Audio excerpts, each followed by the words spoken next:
Hey everybody, welcome back to the channel. I hope you're doing fantastically well.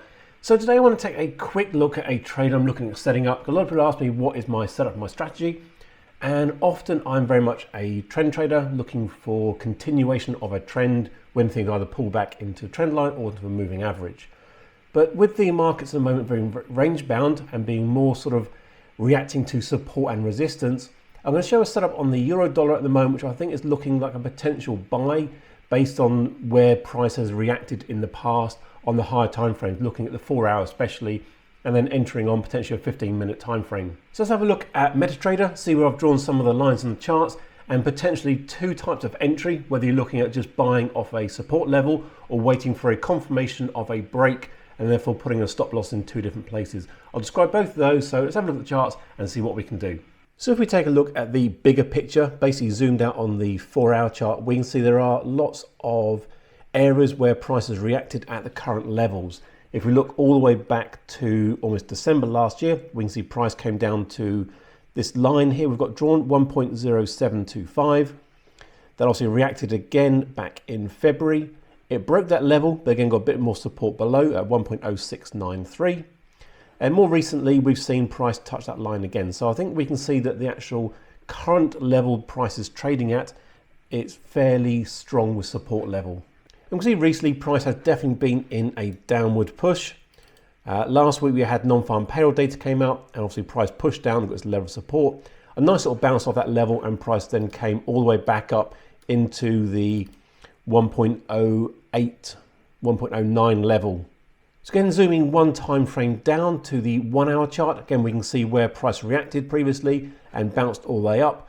It then got in a bit of a consolidation, sideways movement. We had the CPI data come out and price crashed all the way back down and getting this level of support again, which it had previously the week before. We've seen a little bit of support come in, but not a huge amount. That's why price has reacted and broken back off that sort of channel level and coming back down to its support. Again, looking in a lower time frame, so a 15-minute, we can clearly see price now is ranging sideways. So if we're looking for a buy here and expecting the level of support to hold, then essentially we either, when at that level, we can buy and put in a stop loss where we are at the previous low. So on here, 1.0693.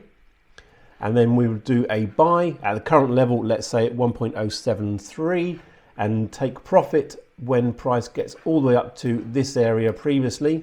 So we look for profit around about the 10864. And if we do a quick work at how much profit that is from where it is now, we are talking somewhere in the region of 120 pips. So not a bad return.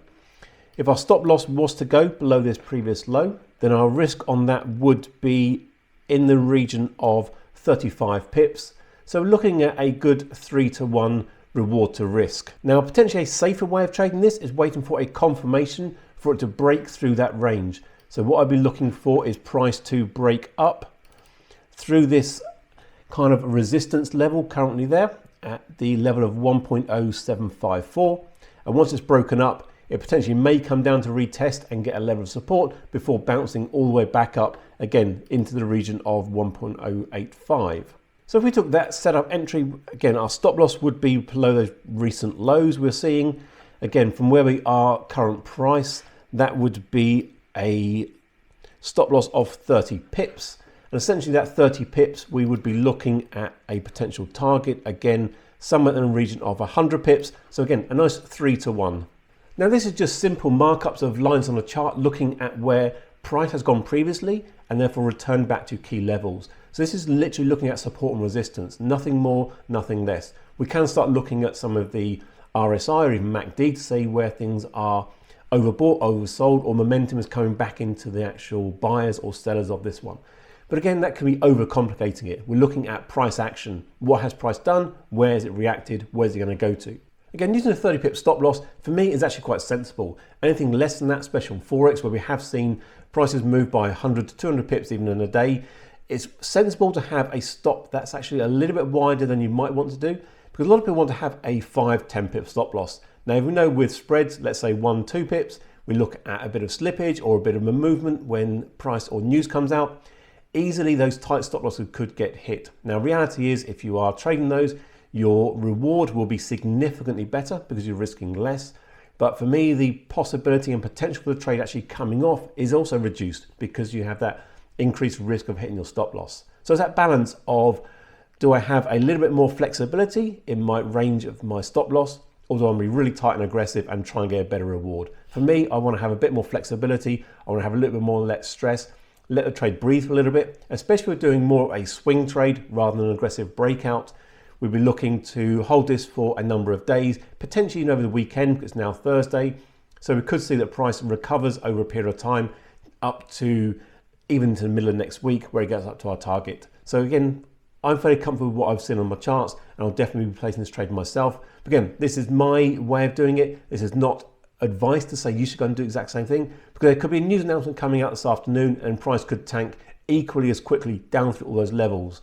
So there's always risk in trading. That's why I say make sure you've got stop losses in place, make sure you have all of your risk management correctly calculated, and you don't go over a massive trade size. So thanks for watching, and I'll catch you again very soon. Cheers.